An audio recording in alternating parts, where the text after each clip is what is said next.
Okay, how you doing? My name is Kent, and try this again. I just did it a few minutes ago, but I accidentally didn't have my mic set up, so apologize for that. So this is a live I'm live right now, so if you'd like to comment or say something or thumbs up, I'd appreciate it. The last person to talk to me was this Golden Dragon 13. I appreciate it. And I realized I didn't have my mic set up. I don't know how it was turning out on your side, but I could barely hear it on my side, so I have to redo this live. So as the title says, Bitcoin has taken a little bit of a tumble here recently. In fact, today I think when I got up, it was around 40,000, and a lot of people are calling for $38,000 Bitcoin, maybe 35,000 Bitcoin. But that's a lot of content makers. A lot of people make content, and like, of course, that gets views. If people come on and say, "Oh, Bitcoin's going to 25,000," they're going to get views because everybody wants to hear the negative news. But I'm going to talk to you a little bit more about why I think Bitcoin went down today and why it's nothing to be concerned. Thanks for the thumbs up. I appreciate it. If you were here before, I'm sorry about that. When I uploaded the video, I realized it didn't have the mic on from before. So you got to set up the software. You got to set up the mic. You got to set everything up. Sometimes it takes time. And I already got a comment. I appreciate it. So Skyfeed says, yo, all right. Put you up on the screen. Says, yo, right. Yo to you too. Thank you. Appreciate it. So anyway, let's go back to what I was talking about before, because there are a lot of people concerned. I mean, this is new stuff for a lot of people that are just watching Bitcoin for the first time, and they're going, "My God, look at this thing!" A few days ago, it was almost 50,000. Now it's down to 40,000. And you tell me Bitcoin's the future? That is not the way a lot of people want to get introduced to Bitcoin. Okay, BTC is waiting for us. I agree. BT is DC. So this is what's going on, in my opinion. And I'm going to change my screen so I can show you what's happening. And if you saw this from the first video, I apologize, but I'm going to show it to you again. So let's go back to my screen. Okay, what you're looking at right now is the culprit of the problem, in my opinion, which is this Grayscale Bitcoin Trust, which held a lot of Bitcoin. And the reason they held a lot of Bitcoin is they were holding Bitcoin in proxy for people that could buy shares in this trust. And when and what they really wanted to do is they wanted to have a Security and Exchange Commission approved vehicle to take the place of this trust. And this trust had really high fees, I think over 1.5%. So the fees were very, very high. The ETFs right now are about 0.25%. So you're looking at well over 1% management fees to be in this Bitcoin scale trust. So, or Grayscale Bitcoin Trust. So what happened on the day that we actually got the confirmation from the Security and Exchange Commission, 56 million of these Grayscale Bitcoin Trust shares got sold at $40. The highest, the record high opened at 42, was up to as high as 43 and actually closed at 40. Okay, you could see how the Security and Exchange Commission drove this price of this Bitcoin, this Grayscale Bitcoin Trust up, because the day before of the announcement, it was like it opened at 38, and then the next day it opened at 42. But because the announcement was so mishandled by the fact they said, no, we didn't approve it, and yes, we did approve it, that caused the price of this to go up, because people probably thought, well, if it doesn't get approved, that's going to cause this trust, the Grayscale Bitcoin Trust, to go up much higher. And of course it did. That's called market manipulation. And of course, the very first day, they sold 56 million shares, which I figured out to be about $2.1 billion, not 2.1 billion in Bitcoin, but 2.1 billion in dollars. But you can see since that time, it's gone down. The very next day was 47,000, 26,000, 36,000. But today we had a little bit of an uptick from the lowest has been 26. Today we had 29,000. So 29,000 shares of this Bitcoin scale trust have been sold, and that's what's driving, I believe, the Bitcoin market down. See, we were up here around 42.5 yesterday. Now we've dropped down to a little over 40,000, 40,700. So that's quite a slide. Well, I think that slide's coming from this, probably well over $1 billion worth of Grayscale Bitcoin Trust. Now, I never thought this was going to be a problem, because I thought these people would probably go directly into the ETF. So you'd sell the trust and then you'd buy the ETF. But obviously there's a little bit of transition time. So I don't know what, maybe these people that own this trust had some tax issues to deal with, or maybe they're just maybe trying to select which one of the ETFs they want to go back into. If they want to go back into the ETF at all, maybe they don't even want to go back into the ETF at all. But obviously there's been some lag, and that's caused a lot of selling pressure on BTC, which has caused Bitcoin to go from damn near 70,000 or 50,000. Right here we're at 48,000, well over 48,000, 48,004, down to where we're at today, that's about a $10,000 drop per Bitcoin. So we've had a $10,000 slide since the ETF got approved, which that wasn't supposed to happen.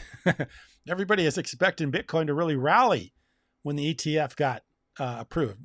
But because of the way the Securities and Exchange Commission handled the approval, and because Grayscale Trust has been transitioning out of the trust into something other than this trust, perhaps ETFs, or perhaps just set on the money, or perhaps do something different with the money. I don't know, but people have been getting rid of this. And of course, as you can see, the price has been going down. So this is the issue. The issue is the price was at $40 the day after the approval, or the day of the approval. It's gone down to 38, 38, 37, 36. So as this price keeps on dropping, I would doubt more and more people will sell. But even if they do, I think they had about $26 billion in this trust. I figured out last night they're down around below 20 billion now. So even if they sell $1 billion or $2 billion a day, we're within a week or two of this, pretty much all this trust being eliminated. And I doubt if it 100% eliminates, but a lot of it will be gone, which means any selling pressure will be over with. Now the only thing we'll have is buyers, because people will be buying the ETF, because the ETFs are being advertised. BlackRock's pushing them, and the other 10 ETFs are pushing them, advertising.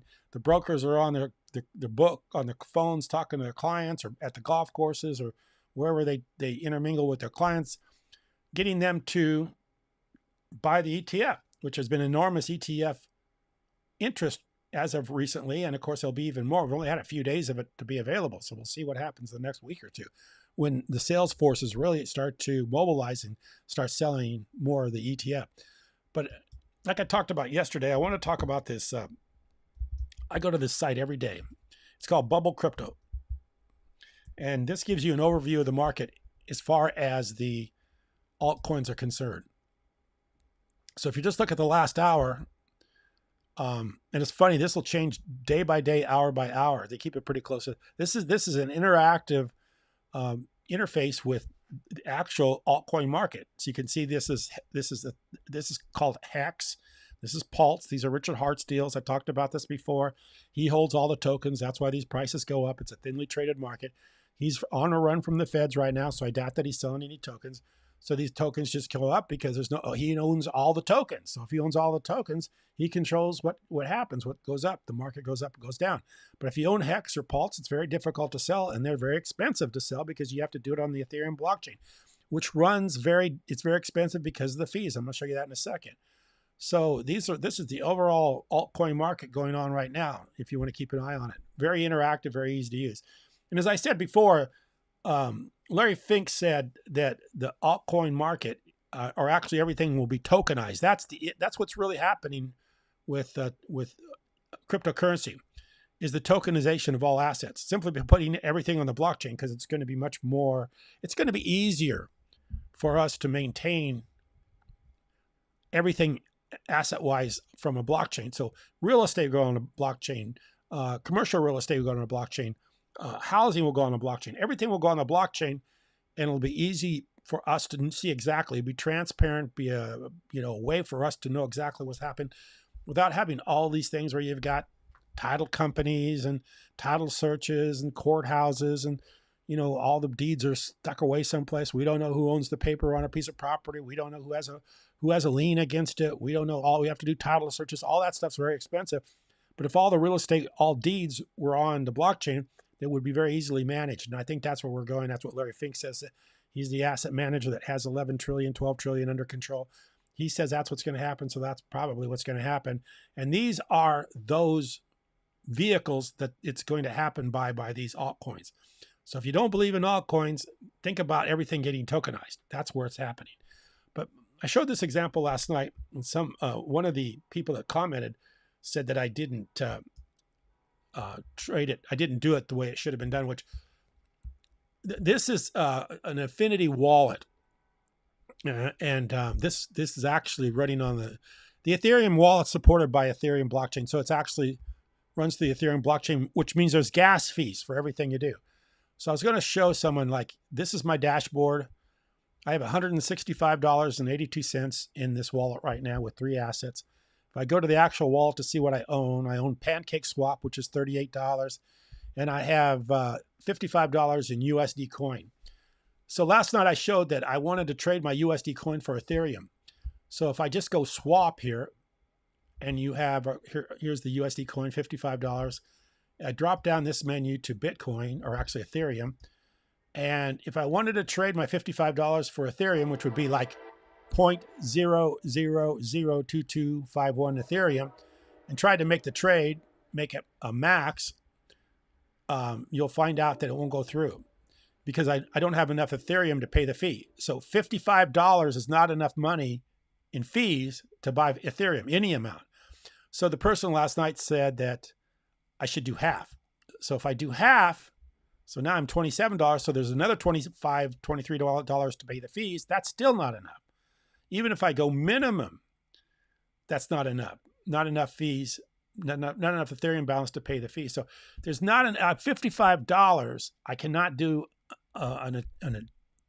it's not, it wouldn't even like take my whole 55 and say, we'll go ahead and give you a little bit of Ethereum, a few pennies in Ethereum for the $55 and take the $55 as a fee. It won't even do that. I mean, $55 is not enough to make a transaction on the Ethereum blockchain. And not only that, look at the average processing time is 5 to 30 minutes. I did one the other day and it was more than 30 minutes.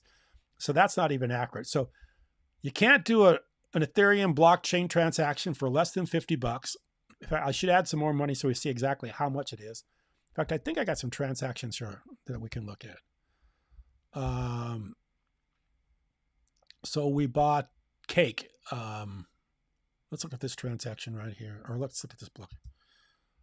Okay, so the value of it. I should probably research this a little bit more before I put it all up on screen.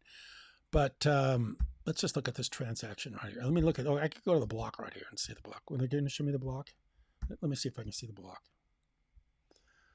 Okay, here's the block that actually I did the transaction with. How much were the fees on this? Trying to see where they're at.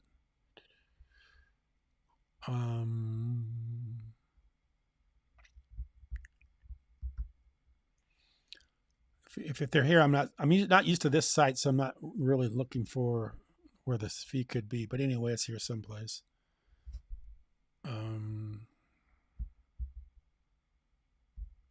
Here's from to $55 US coin. Let's see more details.